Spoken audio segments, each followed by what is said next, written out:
All right, here we are with our friend Lori. She's going to teach me the technique to some of the moves, yes. Right? There are several. Mm-hmm. But just before you begin, explain who you are in the kettlebell world. So the kettlebell world is like a subculture within fitness. And many of you have probably seen videos, if you're scrolling on Facebook or Instagram or TikTok, people using a kettlebell. And so what it is, it's this. It's basically a big ball with a handle on top, and they come in different weights and different sizes. And so what I want to do today is share with Mel 3 of the basic but very effective moves. Now, I love the kettlebell world. I've been teaching kettlebells for years, and one of the reasons you might want to put these in your own life, and you can just buy a kettlebell and have it at home. One of the reasons you might want to have this is that it's good for cross-training. What does that mean? If you're always doing just one exercise, let's say you only did Zumba all the time, or you only did weightlifting all the time, that means you're only working certain types of muscles all the time, but your body has lots. And so the thing about kettlebells is when you bring it into your life and you begin to work with them, you're going to work different muscles. And so you're going to be strengthening the full body, not just the few moves you may be getting in different classes. And I mentioned weightlifting and I mentioned cardio, right, with Zumba. Mm-hmm. But kettlebell is both. You're not only going to get winded like you've been doing, running or doing Zumba, but you're also going to get that muscle definition that many people would like. And so the kettlebell is good for core, muscle, and cardio. All we need, all women need, right. Everything that a woman need. Okay. So like I mentioned, they come in different sizes. Today I'll be using a 25-pounder.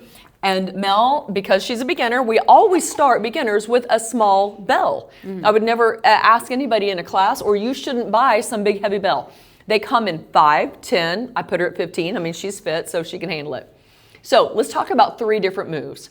The first one is, which I think is very easy but effective, because some of you would like a bigger butt, right? They want that Brazilian butt lift. Absolutely. You can get this one without surgery, okay? And that's when you do a deadlift. So what you want to do is you want to put your bell in between your feet, all right? So bell right between our feet, yes ma'am. And you're going to take your shoulders, you're going to roll them back in a proud chest, brace the core. What I mean by brace, I don't mean suck it in. I mean brace it like somebody's going to punch you, okay? So it's tight. Now you just fold forward. So I'm just hinging my hips back. Now notice my knees are just slightly bent, okay? So I'm just going to hinge forward here. Knees are just slightly bent, and I'm just going to tap my bell and stand. Okay? Awesome. So this is just So you can see Lori from the mirror view too. If I'm sitting right here, right, I'm going to try to do it. You want me to do it without it? Without the so I teach people just without their bell first. They just tap without the bell first. And stand. Okay, so I tap. Just tap. And stand. And when you stand, squeeze your rear. So tap. Soft knees. Yes, ma'am. Push the hip back and then come back squeeze to at neutral. the top. Yes. Oh, you want to squeeze? Yeah, in the kettlebell world, we squeeze the buns. That's why. I tell the ladies, it's like you got $100 bill right here, and you're squeezing it at the top, so I can't take it. So up. Okay, so this time, you're going to actually grab the bell. Okay. And you're going to stand and squeeze the rear. Okay. Okay, and then we hinge back. We're kind of lightly tapping the bell on the floor or just above the floor and up. So it's coming in between your feet each time. And so what this does is it's working your glutes and your hamstrings. I can feel it. So let's do like 3 more. So this is something you could do from home. You could do at the gym. Some different places have kettlebells around. Correct. Is that a very easy tool to have or equipment to find? It's not even expensive. It's not expensive. One bell you can do a lot with. Yeah. So that's called a deadlift. I want you to start by just tapping the bell and standing to get the form correct, squeezing the rear, stacking the chest. What's one of the most common mistakes? Somebody might take it and All right, so we're going to keep the shoulders right over Show the hips. show me the spinal alignment, because you know. Yes. People tend to lift their or even Yes, lift their yes. tailbone like this because it looks good. And then If you have a broom at home, this is great. You would hold that broom behind you, and you want the broom to touch your head, to touch the middle of your back, and to touch your tailbone. So when you fold forward, you want to keep those three things connected. So if I lift my chin, it's going to pop the broom, off my back. So I have to keep the chin slightly tucked, and it keeps my spine from my head to my tailbone straight. Also, if I round my shoulders when I go to grab that bell, or I round my shoulders when I've been down, it's going to pop that that broom off my head and off my tailbone. So what we want is for the neck, the chin to stay here. I like to tell people, act like you're putting a tennis ball under your chin, and you're holding it there as you go forward. And if you look like that, you lose. You would drop it. But we don't want to do that to our neck. Okay, we definitely don't want to arch the neck. There's little discs of fluid in between your vertebrae. You don't need to be squishing them like that, especially weighted.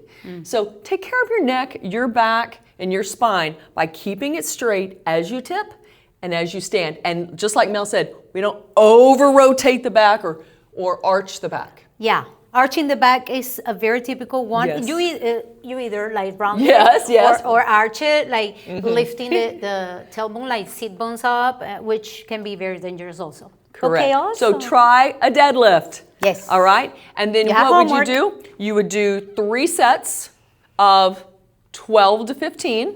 And when that gets super easy, you need to go a little bit heavier in your bell. Perfect. You don't need to add more repetitions, you need to add more weight. You could also do 2. Let's say at home, you have a 15 and a 25. You can actually grab them like this. Okay, so obviously it's uneven, right? One's heavier than the other. I've still got that flat back. I'm now just sliding them on the outside of my feet, right? So it's called a suitcase lift, same idea. And then I rest a minute. The next time I would switch it. Okay, so next time we'd get the other side. So anyway, that's a deadlift. Let's talk about the squat. Okay, the deadlift worked the back of the legs. Squat's gonna work the front, the quads. So the first thing I want you to do is pick up your bell and put your hands on what we call the horns. Okay. Elbows are in, feet are wide, and I want you to just sit straight down. Notice I'm not coming forward. I know you're like, where's she going? How far is she going? You can go as low as you want with a kettlebell. Now, for some people, you won't be able to do this your first time, okay? But it's like me in yoga. That's okay. You're gonna do what you can. You might have stopped right here. You might have stopped up here. All right? You might just be like, ah. But what we want you to know is that there's 2 things you can do with this move. One of them is you can just stay here. So come back down with me, Mel. Okay. And I had to bring my heels closer. That's okay. I felt that they were too separate, and immediately that puts pressure on the hips. And so now I don't feel that pressure right there like I used. This is called full flexion. I'm fully bending the knees. My hips are fully bent, and there's a little bit of flexion in my ankles. There, my knee is kind of forward. And so this is just good for mobility. Think about when you were a toddler, you could do this easy without a bell. You could just be down here playing jacks or Legos or something like that. Take a big deep breath. Let's blow it out as we stand. Okay, so that's called a goblet squat. When I teach my classes, we'll squat. Let's say I tell the ladies, hey, we're gonna do 10 of these. I won't go as low on those 10, but I will try to break parallel, where I'm gonna try to get the hips just lower than the knees. Hold the bell close, slide down, hips just lower than the knees, and right back up. Now, those of you that might take body pump, maybe you're a Les Mills person, you know that we stop just above the knees. But kettlebell, we go just below. You can feel immediately the different muscles that you use. Yes. And one thing that I can tell, the difference in between a regular squat to this is that because you're having the kettlebell right in front of you and you don't supposed to go forward, which we try not to intentionally do this, right? And a squat either. But in the squat, you push and then you, at least you have this angle and then you bend the knees. But you have it in a way, very different way. In here, you know, the heels are in, so you can absolutely feel the opening right in the outside of your leg. And it works a total different area. And the thing is that not everybody wants a bar on their back. Not everybody feels comfortable with a bar on their back. It's true. So, you know, some people don't like putting it up and over. Some people don't have the flexibility to gently put it there. It kind of pulls on their neck. And so the kettlebell world has it held in the front. So we're not dealing with a bar on the back at all. And it works the core, because here's the thing. When you have a weight in the front, it wants to pull me this way. What does my core have to do? So I'm working the core as I come down in that full flexion, and I'm working the legs. So my friends, that's called the goblet squat. I'd like for you to get a bell when you have a chance in the future and do some squats. Yes. Again, Awesome. let's watch Mel. She's going to come all the way down. Okay, here we go. Yep, hips are going to come just below the knees and right back up. Great. But if you're new at this, you don't have to go that low. You can go right there and be done and come back up. Just hold the bell close to the body. Keep the body lifted. Don't let it tip. And exhaling in your way up. Yes, Right? yes. Yeah, okay. So I've got one more move for Mel. Now this one's going to make her breathless. Okay, this one's going to. Remember I talked about that cardio. This is where we're going to see that. It's called the kettlebell swing, and this is what the one we're going to end with today. Kettlebell is like yoga. There's lots of moves. Okay, there's lots of things we can put together, but I only have you for a short time. So let's talk about one that's going to work everything: heart, lungs, plus legs, rear, core. Okay, it's going to work it all. What you want to do is you want to put your bell 2 feet from you. So look, I got 1 foot, right?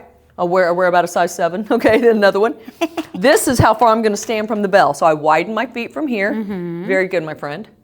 We're going to hinge back. Now we're actually going to squat this first one. So watch me first. I'm going to take my bell. I'm going to pull it back. I'm going to hike it, and then I'm just going to stand. Hinge, stand. So now, remember when we did the deadlift and we just hinged and pulled it up? That's what we're doing here. You notice my knees are not really bending. I'm just sliding forward and back. Then I put it right back down where I grabbed it. Okay. So we're seeing that swinging action. We got to brace the core. I'm going to have you do that by yourself, facing the camera. Yeah. So they can also see it from the sides, and then I'll join you very quickly. All right. So Come a little bit to the center. Yes, yes. Right there here. in between those two. So we put both feet, stand. My first one's going to be kind of squatty. I'm going to roll my shoulders back, brace my core, hinge back, grab the corners, pull. Now I've got that long neck here. Hike it, stand. I'm going to look down when the bell is down. I'm going to look up when the bell is up. And I'm squeezing my rear at the top. And I'm starting to get breathless because this is like running. It's a work on the heart and the lungs. You like my hair? It's stuck in my lip gloss. All right, and then I put it down. Now, friends, you would do 15. Step back and stretch. Step back up, you would do 15 more. And when it got easy, what do you got to do? Got to add a little bit heavier kettlebell. Oh, All right, okay, Mel, my so turn. so let's see Mel do it. Okay, let me see. Okay, so the distance of the feet is a squat distance, is a little bit outside the hips. Yes, Okay. yes. Okay, so I just Started put on it- the ground. Oh, Yes, ma'am. Sorry. I That's need to okay. do You got it, this. girl. Open. Okay. Hinge, squat, alignments. Looks good, Bell. looks good. And then forward. I don't know if I'm doing it yes. right. Okay. Yes, ma'am. What do I She's got need to it. do? Yep. You're Squeezing. squeezing. Standing. Keep going, Nice. Mel. So here we go. 10, 9, liking it. 8, 7. I can tell she needs a heavier bell, though. My goodness. I can But tell. I can absolutely 3, feel this. 2, 1, and put it down. Good job. How'd you do? Lori, don't. Oh did my God, great. she just said that I needed a heavier bell. I'm going to have her do the 25. Okay. Now, here's the thing. The reason I could tell is because she could use her arms a lot, which is fine, but we want to have to use the hips to get that work. So it's kind of counterintuitive. If I can do a lot of it and muscle it with my arm My arms are getting the workout, which is fine. But the swing is meant for the lower body and the core. Okay. So I want you to have to use those hips to get the bell up. And I can absolutely feel my heart already. Right. Okay. So okay, guys. Wish it me is. luck. Okay. All right. So you're gonna do this one foot down again. to you. All right. Okay, let's go. All the works. You can see it from here, guys. Open, separate. Squat. Now grab. hold there, Mel. Okay. You are going to hike that first one like an NFL linebacker. That So it first goes back one first. is boom. Back. Yes, ma'am. Okay. Hike it. Ready? Go. Hike it. Stand. There you go. Yes, ma'am. Keep going. 10, 9, 8. Liking it. Use those hips, girl. Drive them up. 7, 6, 5. I'm loving it. 4, 3, 2, 1. Yes, Whoa. good job. Yeah. Good job. And notice that I'm having Mel just pull the kettlebell up to her shoulders. We don't need to go any higher than that because once those hips have that tightness and that extension, we've gotten all the work out of the move. It can come back down. There's no need to make it go up any higher. Wow. That was oh fun. my God, that feels so good. Oh my goodness. Great workout. Super easy to get it done at home. Yes. Get your heart rate up. All you need, of course, is equipment.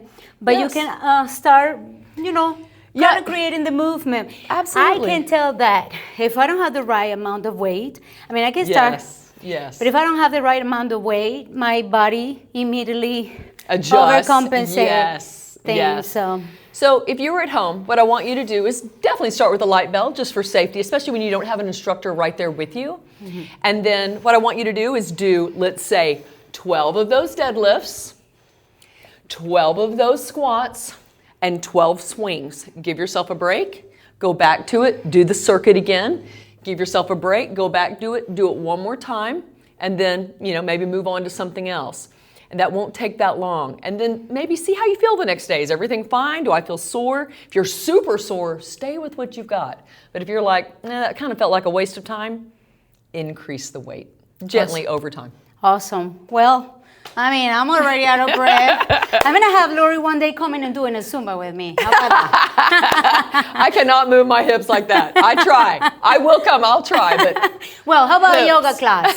Or No, you're going to have your foot up here. I would be like. So I had so much fun, friend. Thank you so much for being You're here welcome. again. So listen, if you have any questions, shoot it below. We'll answer gladly to you. You can always reach out to her. Absolutely. And of course, just try it. Mm-hmm. Just try it. Somehow start. That's how it is. Mm-hmm. One day at a time. One day fitter, one day healthier, one day stronger. That's how we do it.